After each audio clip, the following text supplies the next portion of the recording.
let's go straight into the review. And to help me review this car, I have Ramir with me.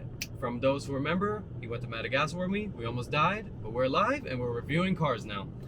So that's kind of why we're in this car now. Think about it. We almost we didn't get out of Madagascar because we didn't have enough wheels, and now we're in the apocalypse, and we got 6 wheels, all-wheel drive.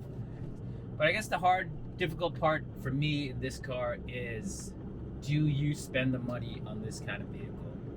Yeah, because to keep in mind, this vehicle starts at $100,000 because you do have to buy the Wrangler to bring to SoFlo Jeeps and for them to customize it to whatever layout you want. Like for example, this is a 6x6 one. So as I said, it starts at 100 and it could go up to 200 or more depending on what you put inside it.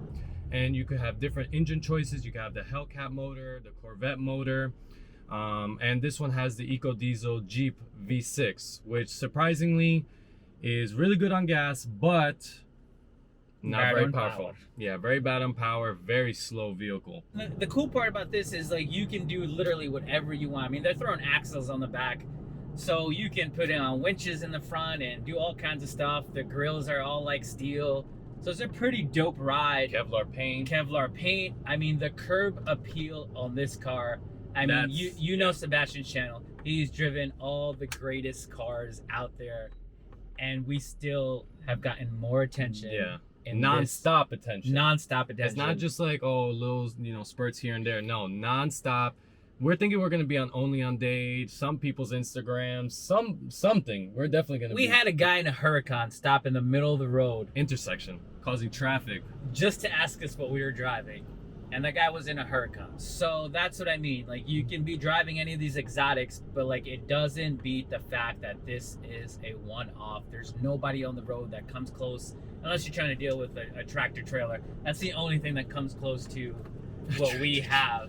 Like, dualies are cool for the pickup truck guys, but those are side by side. This is front to back. So it just gives off this amazing, amazing effect.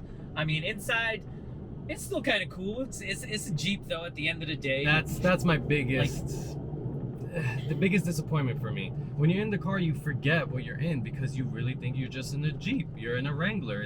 When you're driving it, there's really nothing special about it. It drives exactly the same as any Wrangler. The only time you'll remember is by people's reactions or when you hit speed bumps because you get the extra bump in the back.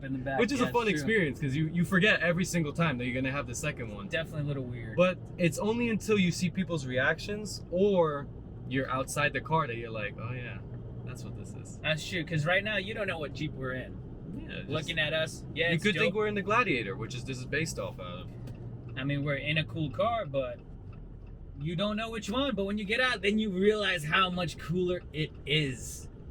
And I think that's what it is. It's like constantly coming in and out of this car is the only thing that is satisfying when you are walking up to it and you're ready. You go to get coffee and there's already a little crowd forming right next to your car, and you're like, huh. I do like that. That's a dope feeling, and it's great if you want to just show off, and that's cool too. But it's great if you're just like a car person and you like that. Hey, this got an extra set of wheels, and there's different setups. Like, it's dope that they made a electric hybrid where the rear axle. The rear axle is driven by its own system, and you're getting that instant torque, and it'll get you out of any. Which I really hoped we were gonna get, but we didn't get that one. But one thing I don't like about the interior is that even though they put like really good leather and little touches, and I do like this attention to detail right here that shows the 6x6 icon, there's a lot of places that still show Jeep.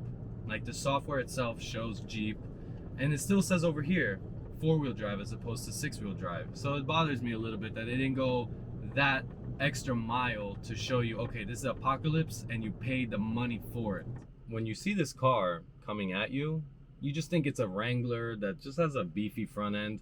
It's only until it makes a turn that you're like, what the f is that? And that's the funny part. That's where we see the reactions the best. When we're at a red light, someone sees us direct on, and then the moment we turn, their whole demeanor changes. So then, do you spend the money on a vehicle that seems to have no real purpose other than having 6 wheels? I thought the answer would be no. But after handing over the keys and watching the owner drive off, I miss being behind the wheel instantly. And I became the one on the side of the road admiring it. And for that, it's worth every penny.